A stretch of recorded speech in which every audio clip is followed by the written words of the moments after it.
My girlfriend said, "I need space to think. I'm going to LA for a while. This is about my mental health. Don't be selfish." The day before my sister's engagement party that she'd promised to attend, I simply replied, "I understand." Then I quietly moved out of our shared apartment and stopped covering my 75% of the rent and expenses. She's now desperately calling everyone we know, asking how to reach me after being forced to move back in with her parents following a failed attempt to rekindle things with her ex. I'm Marcus Thompson, 27, and until 3 months ago, I thought I understood what love looked like. I believed it meant being the reliable one, the planner, the person who held things together while your partner figured themselves out. I was an IT specialist at a mid-sized consulting firm, steady income, steady temperament, steady everything. Jenna Walsh was my opposite, spontaneous, social, always chasing the next experience or adventure. For 18 months, I'd convinced myself that our differences created perfect balance. She worked in PR for a trendy marketing agency, spent her evenings at industry events and weekend brunches with her extensive social circle. I managed our shared apartment, handled bills, planned our vacations, and provided the stable foundation that allowed her to live spontaneously. Looking back, I can see how gradually I'd become more of a service provider than a partner. When Jenna decided she wanted to try that new restaurant everyone was talking about, I made the reservations and paid the bill. When she got excited about weekend trips to wine country or music festivals, I handled the logistics and covered most of the costs.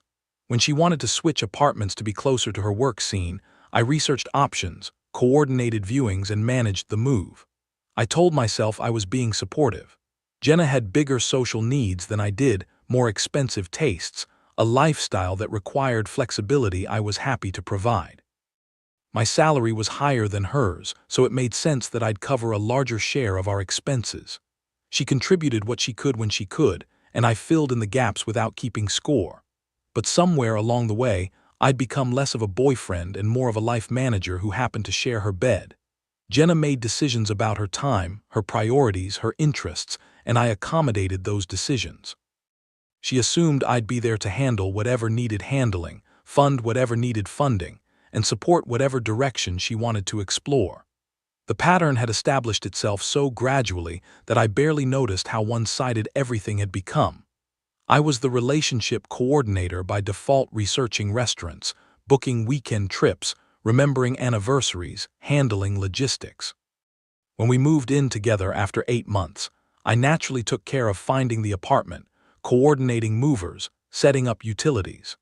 The first serious crack in my willingness to accommodate appeared 2 months before she decided she needed space. My company had offered me a significant promotion that would require relocating to Seattle for 6 months to oversee a major system implementation. It was the kind of career opportunity I'd been working toward for years. When I told Jenna about the offer, her response was immediate and definitive. "You can't be serious. I just got promoted to senior account coordinator.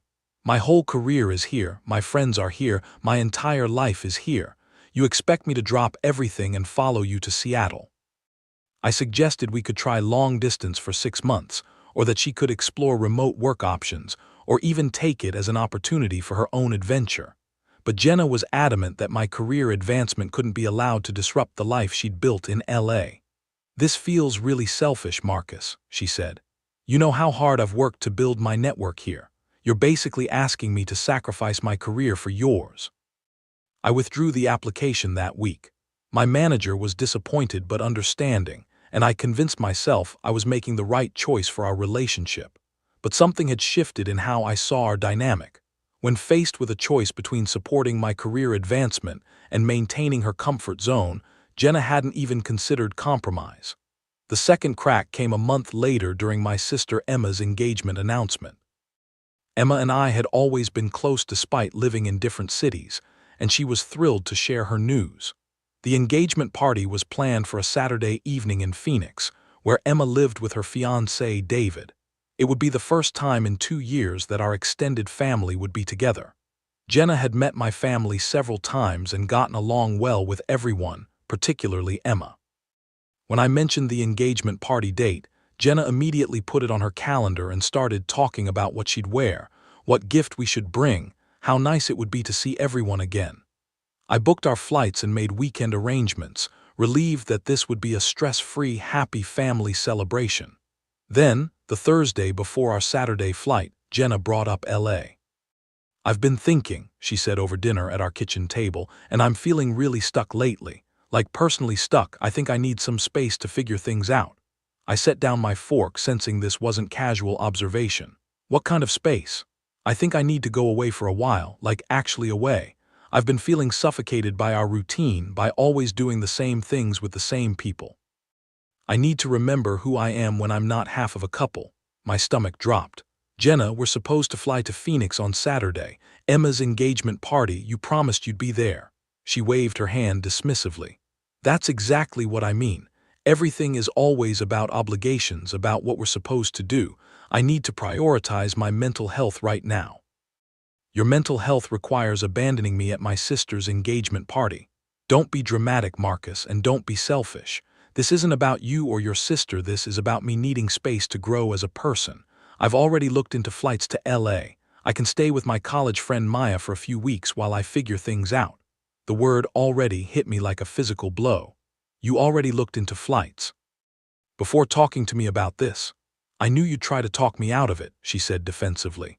"You always want to keep everything the same, maintain the status quo. But I need change, Marcus. I need adventure. I need to feel alive again."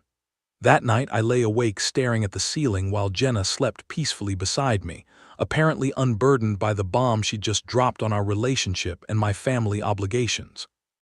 I tried to process what had just happened. Not only was she abandoning our commitment to my sister, but she'd made unilateral decisions about our relationship's future and my weekend plans. The next morning, I found her flight confirmation in her email when she left her laptop open.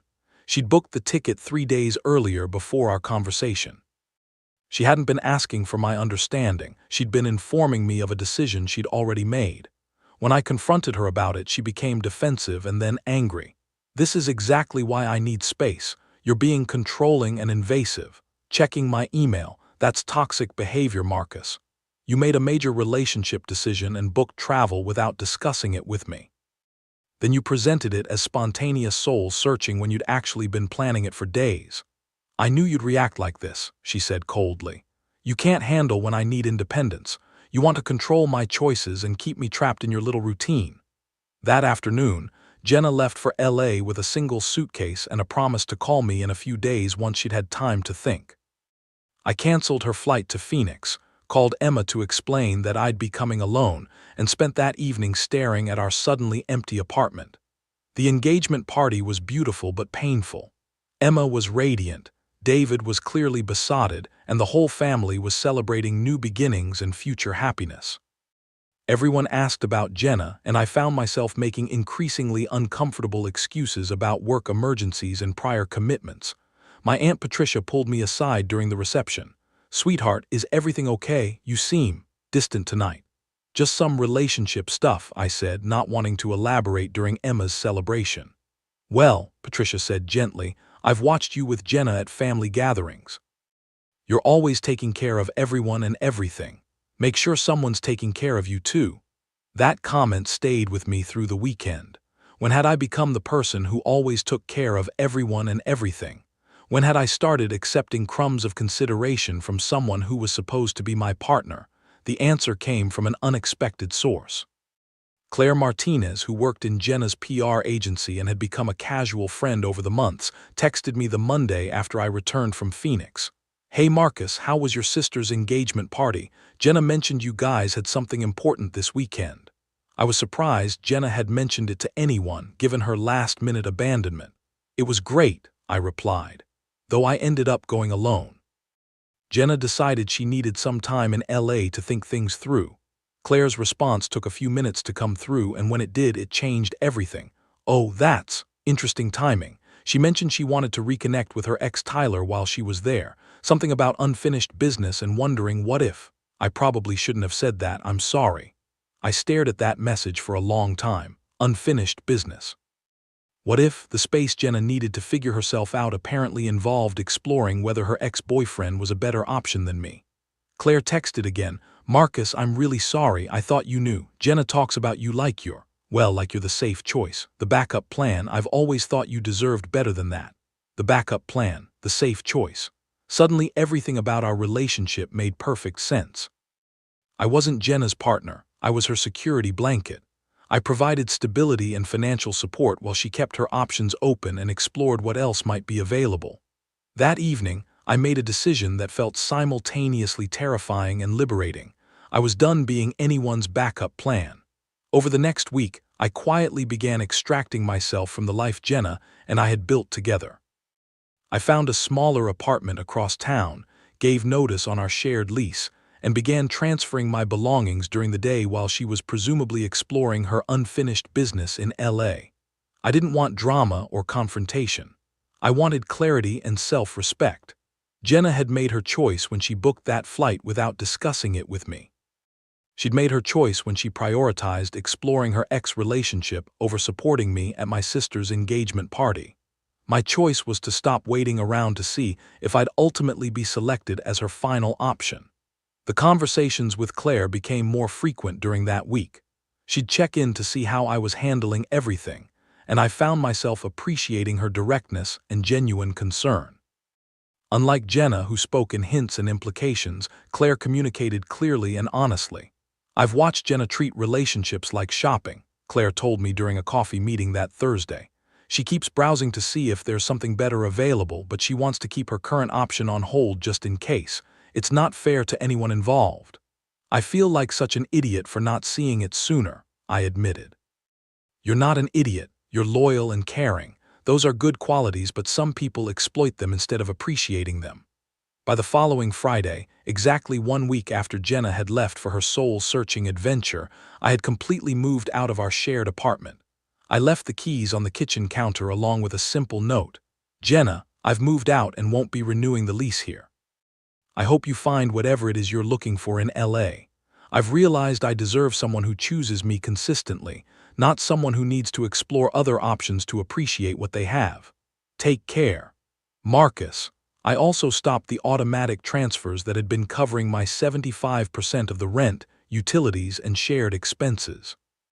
Jenna would return to discover not only that I was gone, but that she was responsible for the full cost of the lifestyle she'd taken for granted. The freedom I felt in my new apartment was immediate and profound. For the first time in 18 months, every decision about my living space, my schedule, and my priorities was entirely my own. I enrolled in a photography class I'd always wanted to take, started going to the gym regularly, and began spending more time with friends I'd neglected while accommodating Jenna's social calendar. Claire and I continued meeting for coffee, and our conversations gradually shifted from processing my breakup to discovering shared interests and values. She was intelligent, straightforward, and seemed genuinely interested in building something mutual rather than extracting support from someone else's stability. 3 weeks after I'd moved out, my phone exploded with messages from Jenna. She'd returned from LA to discover an empty apartment, an unpaid lease, and the reality that her backup plan was no longer available. Marcus, what the hell? You can't just disappear without talking to me. I'm back from LA and you're gone. This is insane. Call me immediately. We need to work this out. I know I messed up, but this is really extreme. Can we please talk? I didn't respond to any of them. There was nothing left to discuss. Jenna had spent 3 weeks exploring whether her ex-boyfriend was a better option than me. The answer to that question was no longer my concern. Through mutual friends, I learned that Jenna's LA adventure had not gone as planned. Tyler, her ex-boyfriend, was apparently happy to reconnect physically, but had no interest in resuming a serious relationship. He was seeing multiple people and made it clear that Jenna was just one option among many. Meanwhile, Jenna discovered that without my financial contribution, she couldn't afford the apartment we'd shared or the lifestyle she'd grown accustomed to. Her PR job covered her personal expenses, but not the elevated cost of living she'd enjoyed while I handled the major bills.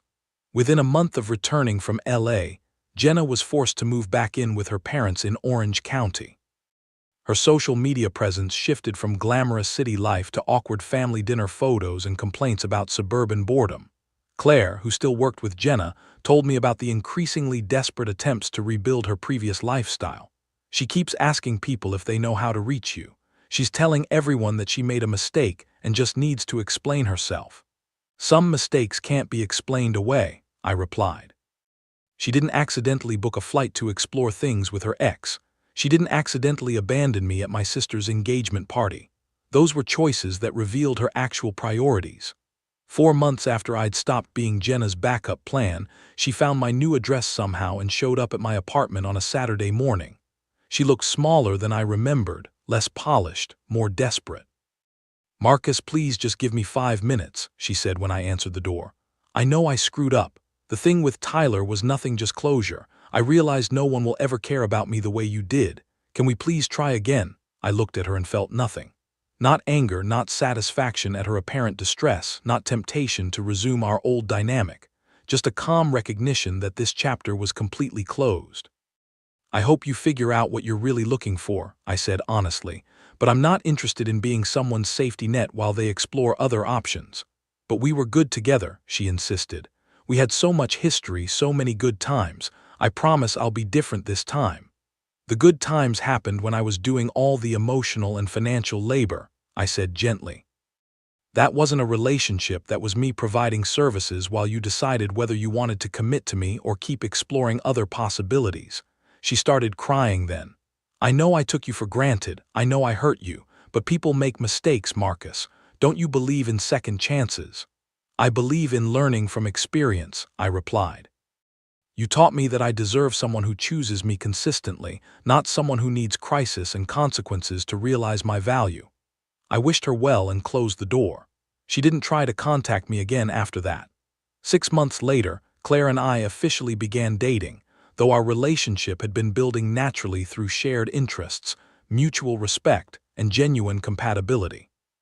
The difference between our dynamic and what I'd had with Jenna was striking. We split responsibilities based on preference and availability. We both invested in planning and maintaining our relationship. Neither of us had to constantly prove our worth or compete with other options. A year later, when Emma got married, Claire was my date to the wedding. She fit seamlessly into my family, contributed to conversations, and seemed genuinely happy to be part of the celebration. During the reception, Emma pulled me aside. "I really like Claire," she said. "She seems like she actually wants to be here with you, not like she's doing you a favor by showing up." That observation perfectly captured the difference between a partner and someone who sees you as a convenience. I occasionally wonder if Jenna learned anything from our relationship's end. I hope she did, for her own sake, and for anyone who might love her in the future. But whether she changed or not is no longer my concern. The day I stopped being someone's backup plan was the day I started living according to my actual worth. Some people will always see accommodation as weakness and reliability as something to exploit. Learning to identify those people early and having enough self-respect to walk away when they reveal themselves is perhaps the most valuable skill anyone can develop.